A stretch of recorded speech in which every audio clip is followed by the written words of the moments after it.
Welcome दोस्तों, AD classes में आपका स्वागत है। इस वीडियो में हम लोग बिसाइड्स एंड इंस्टीड ऑफ का यूज देखेंगे। दोस्तों, आप लोग बहुत ही गौर से देखिएगा, आपको एकदम बिल्कुल क्लियर कॉन्सेप्ट मिलेगा। दोस्तों, अभी तक मेरी 30 वीडियोज अपलोड हो चुकी हैं। यदि आपने अभी तक मेरे चैनल को सब्सक्राइब नहीं किया है तो प्लीज आप सब्सक्राइब करिए, आपको बहुत अच्छी जानकारी मिलेगी। आइए अब हम लोग बिसाइड के बारे में पढ़ते हैं। पहला हमारा बिसाइड, यहाँ पर देखिए बिसाइड में लिखा हूं। बिसाइड का यूज हम कब करते हैं? सबसे पहले तो हमारा ये कॉन्सेप्ट क्लियर होना चाहिए कि बिसाइड ये जो शब्द है इसका हम लोग कब प्रयोग करेंगे। ठीक है, इसको क्लियर करने के लिए यहाँ पर देखिए एरो लगा के मैं ये लिखा हूं, के निकट, पास में, के बगल में। यदि किसी दिए हुए हिंदी के वाक्य में के निकट शब्द आया हो, क्या आया हो? के निकट या पास में या पास में या केवल पास हो, ठीक है, या के बगल में, तो इन तीनों परिस्थितियों में बिसाइड का यूज करते हैं। आप इसको और क्लियर करने के लिए एग्जाम्पल्स को देखिए। के निकट, इसको पहले क्लियर करने के लिए देखिए पहला एग्जाम्पल, वह एक पेड़ के निकट सोया है। वह एक पेड़ के निकट सोया है। क्लियर हुआ? इसमें देखिए के निकट आ गया, ये मैं रेड कलर से कर दिया हूं, के निकट। ठीक है, के निकट शब्द जब आ गया है तो यहां पर किसका यूज होगा? बिसाइड का। ठीक है, किसका यूज होगा? बिसाइड का। तो के निकट के लिए बिसाइड का यूज हो गया। और ये के निकट किससे जुड़ा है इसको जरा आप ध्यान से देखिए। के निकट एक पेड़ के निकट, आप ऐसे कह सकते हैं के निकट, किसके निकट? एक पेड़ के निकट। इसको आप पूरा अंडरलाइन कर दीजिए। ठीक है, आप गौर करिएगा, के निकट शब्द आया तो बिसाइड का यूज होगा। अब आप क्वेश्चन करिए, के निकट किसके निकट? एक पेड़ के निकट। तो एक पेड़ के निकट इन चारों शब्द को आप अंडरलाइन कर दीजिए। क्लियर? एक पेड़ के निकट इनको आप अंडरलाइन कर दीजिए और इनको अंडरलाइन करने के बाद ढक दीजिए या इनको पढ़िए ही नहीं। बाकी जो बच रहा उसको आप पढ़िए, देखिए वो क्या कह रहा है। वह सोया है। वह सोया है, पहले इतने का आप ट्रांसलेशन करिए। ठीक है, एक पेड़ के निकट को आप ढक लेंगे तो आपका क्या बचेगा? वह सोया है। इसका आप ट्रांसलेशन करिए। इसको आप देखेंगे तो ये कौन सा टेंस होगा? कौन सा टेंस होगा? वह सोया है प्रेजेंट बता रहा है, सोया, वह सोया पास्ट इंडेफिनिट। सबको जब मिला देंगे तो आपका क्या हो जाएगा? Present perfect tense. तो वह सोया है, इसका प्रेजेंट परफेक्ट टेंस में क्या ट्रांसलेशन होगा? ही, वह की अंग्रेजी। उसके बाद हेल्पिंग वर्ब हैव दोनों लगता है प्रेजेंट परफेक्ट में, लेकिन ही के साथ क्या लगेगा? हैज। उसके बाद क्या लगता है? वर्ब का थर्ड फॉर्म स्लेप्ट। अब आपका वह सोया है, इतने का ट्रांसलेशन हो गया ही हैज स्लेप्ट। वह सोया है। कहां सोया है? के निकट, एक पेड़ के निकट। तो के निकट की अंग्रेजी आप पहले लिखेंगे। के निकट की अंग्रेजी आप पहले लिखेंगे। के निकट की अंग्रेजी क्या होता है? बिसाइड। तो यह जो बिसाइड है इसको यहाँ पे लिखिए बिसाइड। यह के निकट का हो गया। अब उसके बाद जिसके निकट वो सोया है उसको लिख दीजिए एक पेड़, ए ट्री। क्लियर? सबसे पहले हम लोग क्या करेंगे? के निकट को अंडरलाइन करेंगे। ठीक है। उसके बाद क्वेश्चन करेंगे किसके निकट, आंसर जो मिलेगा उसको भी अंडरलाइन कर देंगे। एक पेड़ के निकट, तो एक पेड़ के निकट पूरा अंडरलाइन कर दिए। अंडरलाइन करने के बाद इसको आप भूल जाइए या ढक लीजिए, तो बाकी जो शब्द बचेंगे सेंटेंस में उनका आप ट्रांसलेशन जिस भी टेंस में वह हो उस टेंस में कर दीजिए। तो वह सोया है, प्रेजेंट परफेक्ट टेंस हो गया, तो वह सोया है कि अंग्रेजी ही हैज स्लेप्ट। उसके बाद बिसाइड का यूज करिए ए ट्री, एक पेड़ के निकट बिसाइड ए ट्री। क्लियर? दूसरा देखिए पास में, या पास शब्द आया हो या पास में हो तो उसके लिए भी बिसाइड का यूज करते हैं। इसका एग्जाम्पल देखिए, एग्जाम्पल नंबर सेकंड, आओ और मेरे पास बैठो। आओ और मेरे पास में बैठो ऐसा भी हो सकता है, लेकिन यहाँ पर आओ और मेरे पास बैठो, तो पास शब्द आ गया। पास आ गया तो क्या हो जाएगा? बिसाइड का यूज होगा। पास को आप अंडरलाइन कर दीजिए। बैठने के लिए कहा जा रहा है, पास बैठने के लिए कहा जा रहा है, किसके पास? मेरे पास। ठीक है, तो मेरे को भी अंडरलाइन कर दीजिए। तो अंडरलाइन में क्या हो गया? मेरे पास। अब यह जो मेरे पास हुआ इसको आप क्या कर लेंगे? ढक लेंगे। तो बाकी जो बचा है उसका आप ट्रांसलेशन कर लेंगे। मेरे पास को आप ढकिए तो आपको क्या बचा मिलेगा? आओ और बैठो। आओ और बैठो। यह आपका कौन सा टेंस है? यह टेंस नहीं है, यह क्या है? Imperative sentence. तो आओ कम एंड, और की अंग्रेजी एंड, बैठो की अंग्रेजी सिट। कम एंड सिट, आओ और बैठो। इतना हो गया कम एंड सिट। उसके बाद क्या है? मेरे पास, बिसाइड की अंग्रेजी, बिसाइड पहले लिखिए बिसाइड, और मेरे पास यहाँ पर ऑब्जेक्ट के रूप में होगा बिसाइड मी। मेरे पास बिसाइड मी। तो इस प्रकार आओ और मेरे पास बैठो, इसका ट्रांसलेशन हो जाएगा come and sit beside me. Clear? अब अगला आइए, यदि आपका हिंदी के वाक्य में के बगल में, के बगल में शब्द आया हो तो भी बिसाइड का यूज करते हैं। ये देखिए तीसरा एग्जाम्पल, राम अपने घर के बगल में पढ़ रहा है।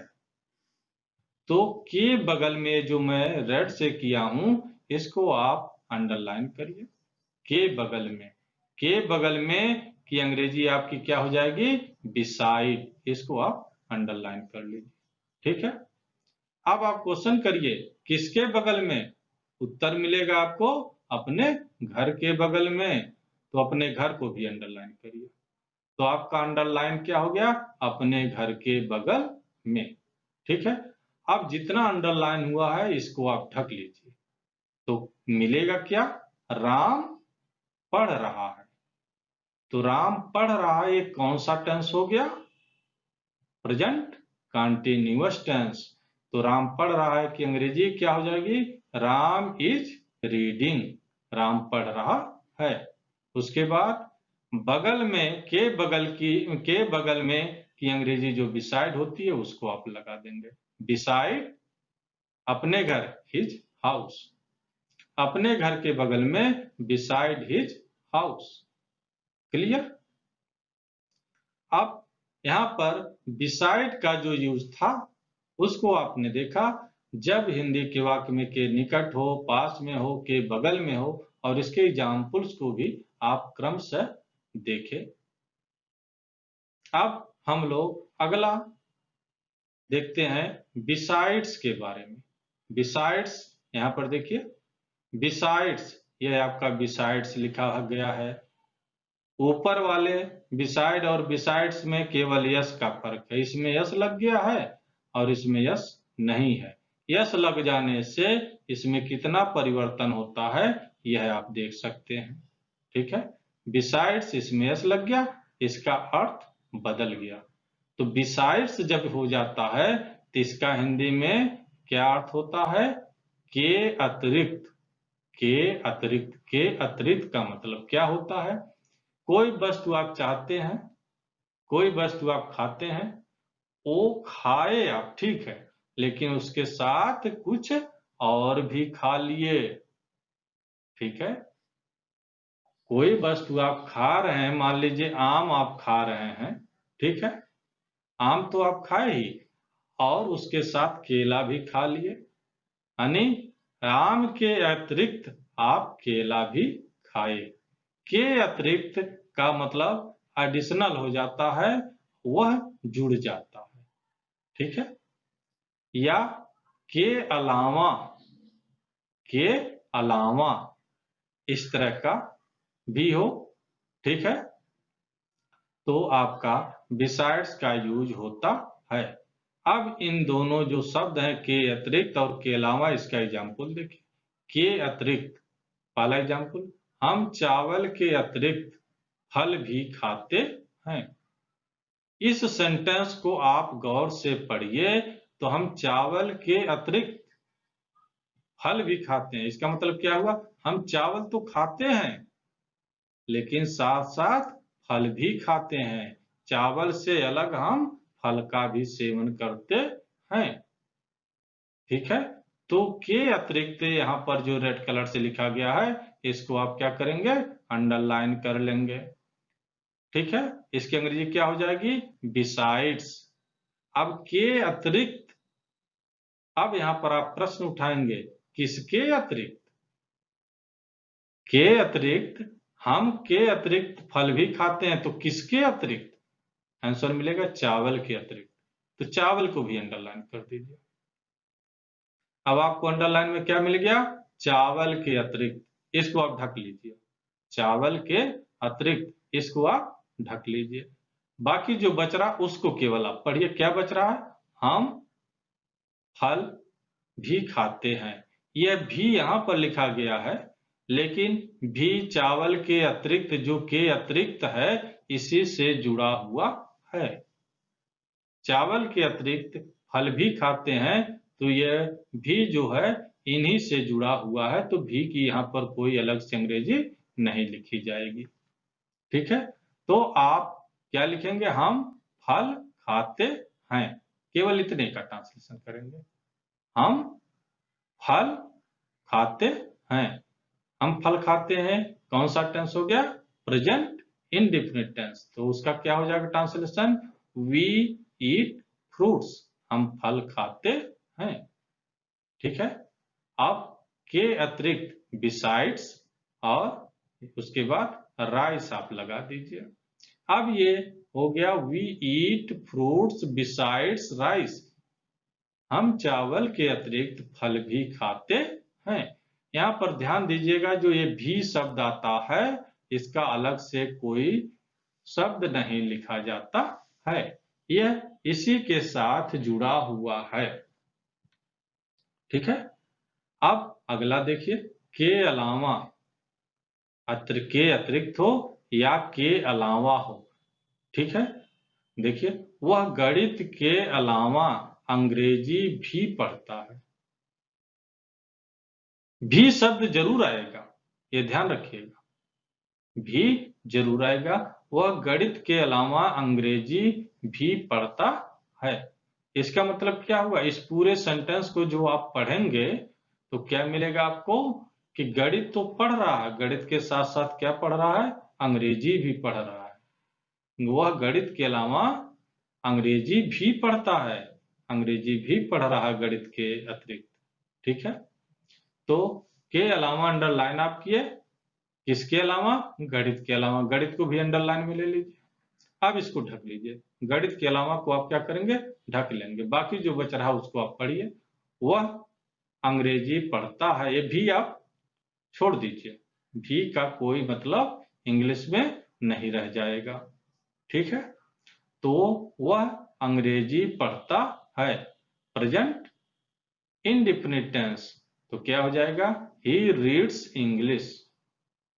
क्लियर, ही रीड्स इंग्लिश, वो अंग्रेजी पढ़ता है। के अलावा की अंग्रेजी हो जाएगी बिसाइड्स। उसके बाद किसके अलावा, गणित के अलावा, तो यहाँ पर मैथ्स लगा दीजिए या मैथमेटिक्स लिखिए।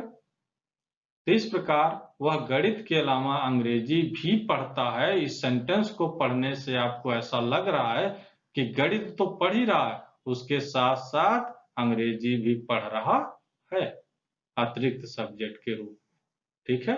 इसका ट्रांसलेशन हो गया, he reads English besides math.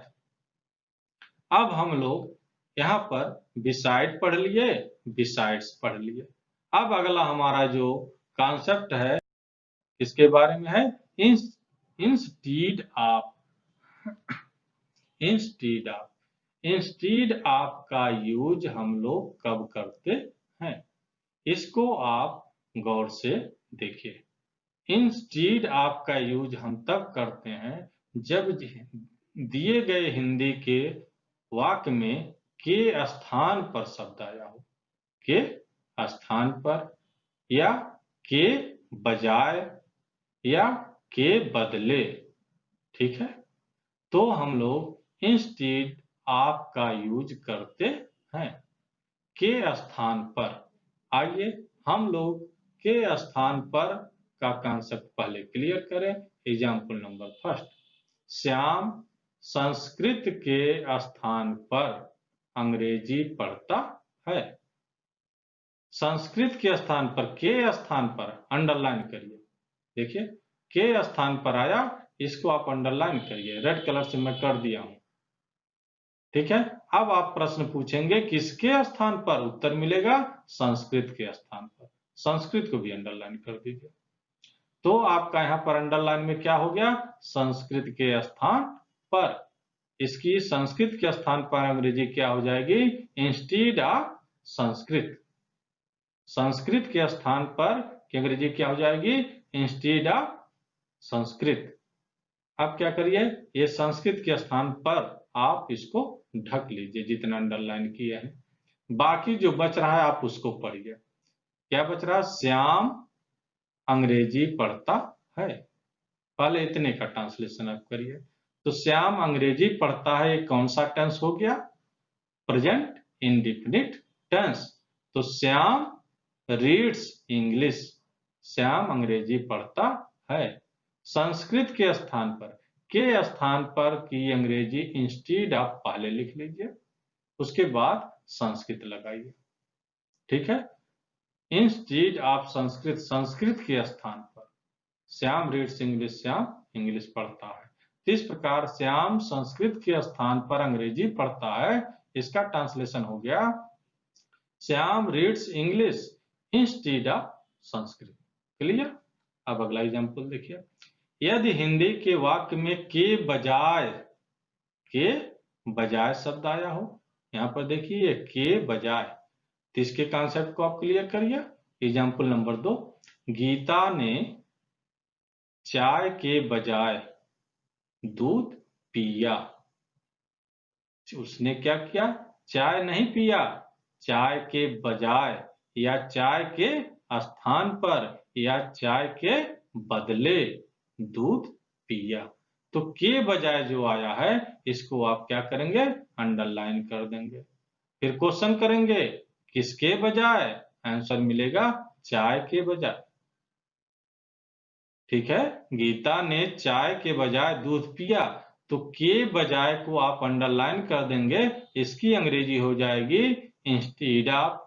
फिर आप क्वेश्चन करेंगे क्या, गीता ने किसके बजाय दूध पिया, तो उत्तर मिलेगा चाय के बजाय, तो चाय को भी अंडरलाइन कर दीजिए। तो चाय के बजाय की अंग्रेजी क्या हो जाएगी, इंस्टीड ऑफ टी, ठीक है। अब चाय के बजाय जो आपने अंडरलाइन किया इसको आप ढक लीजिए।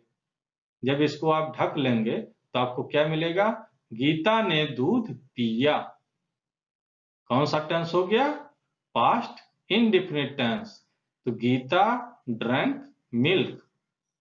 गीता ने दूध पिया। उसके बाद के बजाय की अंग्रेजी आप इंस्टीड आप लिख देंगे, फिर टी लिख देंगे।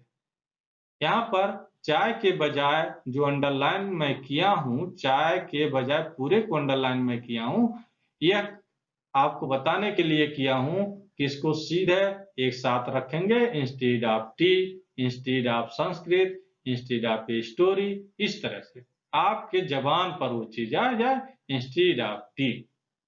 ठीक है। अब अगला देखिए, यदि हिंदी के वाक्य में के बदले शब्द आ गया, के बदले, तब भी आप किसका यूज करेंगे? इंस्टीड ऑफ का। एग्जाम्पल नंबर 3 देखिए, मोहन ने कहानी के बदले उपन्यास लिखा। के बदले, के बदले अंडरलाइन करिए। ठीक है। यानी कहानी के बदले, कहानी उसने नहीं लिखा, क्या लिखा? उपन्यास। कहानी लिखने के लिए उससे कहा गया, लेकिन वह क्या किया? कहानी को छोड़ दिया, कहानी के बदले उपन्यास लिखा। इसको आप ऐसे भी कह सकते हैं, मोहन ने कहानी के स्थान पर उपन्यास लिखा, या मोहन ने कहानी के बजाय उपन्यास लिखा। इस तरह से भी कह सकते हैं। यह जो तीनों शब्द हैं, तीनों में से कोई भी आप लगा सकते हैं। ठीक है। इसको मैं अलग अलग कर दिया हूं जिससे आपको कहीं कंफ्यूजन न होने पाए। तो आइए इसको क्लियर करते हैं। मोहन ने कहानी के बदले उपन्यास लिखा। के बदले को आप अंडरलाइन करिए, जो ये मैं रेड कलर से किया हूं। ठीक है। के बदले। अब के बदले अंडरलाइन करने से तात्पर्य हो गया कि के बदले के लिए आपका अंग्रेजी यूज होगा कौन सा? Instead of. ठीक है। अब के बदले जब हो गया तो आप क्वेश्चन करेंगे, किसके बदले? उत्तर मिलेगा कहानी के बदले। इसको मैं दूसरे कलर में कर दिया हूं, कहानी को। कहानी के बदले, कहानी को भी अंडरलाइन कर दीजिए। तो टोटल अंडरलाइन आपका हो गया कहानी के बदले। ठीक है। अब एक कहानी के बदले जो आपने अंडरलाइन किया, इसको आप ढक लीजिए, बाकी को आप पढ़िए। तो क्या मिलेगा? मोहन ने उपन्यास लिखा, अर्थात मोहन उपन्यास लिखा। कौन सा टेंस है? Past indefinite tense. क्या होता है? सब्जेक्ट और उसके बाद वर्ब का सेकंड फॉर्म अफर्मेटिव सेंटेंस में, और ये अफर्मेटिव सेंटेंस है। तो क्या हो जाएगा? मोहन रोट, मोहन लिखा। क्या लिखा? उपन्यास लिखा, a novel. Mohan wrote a novel. ठीक है। मोहन ने उपन्यास लिखा, इतने का हो गया। कहानी के बदले इंस्टीड ऑफ ए स्टोरी। ठीक है। कहानी के बदले की अंग्रेजी आपका हो गया इंस्टीड ऑफ ए स्टोरी। ये ध्यान रखिएगा, के बदले की अंग्रेजी इंस्टीड ऑफ पहले लिखते हैं, उसके बाद ए स्टोरी। क्लियर? तो दोस्तों यहां पर हम लोगों का इंस्टीड ऑफ के जो ये तीन हिंदी में अर्थ होते हैं, इन तीनों में से कोई भी ट्रांसलेशन करने के लिए जो वाक्य दिया गया हो उसमें मिले तो आप इंस्टीड ऑफ का यूज करेंगे। बस इसमें आपको करना क्या है? इन तीनों में से कोई भी मिलता के स्थान पर, के बजाय, के बदले, इसको आप अंडरलाइन कर देंगे। फिर क्वेश्चन करेंगे किसके स्थान पर, किसके बजाय, किसके बदले। जो मिलेगा उसको भी अंडरलाइन कर देंगे। ठीक है। जैसे हम लास्ट में या किसी भी एग्जाम्पल को आप देखे हैं, मोहन ने कहानी के बदले के बदले, अंडरलाइन करिए, फिर क्वेश्चन करिए किसके बदले, कहानी उत्तर मिला, उसको भी अंडरलाइन करिए। जितना आप अंडरलाइन किए हैं उसको ढक लीजिए, बाकी जो बच रहा है सिंपल आप टेंस की भाग ट्रांसलेशन बना दीजिए। तो कहानी के बदले आपने ढक लिया, तो बचा आपका मोहन ने उपन्यास लिखा, Mohan wrote a novel, past indefinite tense. उसके बाद कहानी के बदले की अंग्रेजी आप इंस्टीड ऑफ ए स्टोरी लिख देंगे। दोस्तों मुझे पूरी उम्मीद है कि इस वीडियो में जो भी आपको बताया गया है, आपका कॉन्सेप्ट क्लियर हो गया होगा। दोस्तों, आप मेरे चैनल को सब्सक्राइब करिए, वीडियो को लाइक करिए, शेयर करिए, कमेंट करना मत भूलिएगा, क्योंकि आपके एक एक कमेंट से हमारा काफी हौसला बढ़ता है। आप मेरे हौसले को बढ़ाइए, जिससे मैं आपको अच्छी से अच्छी जानकारी दे सकूं। Okay, thank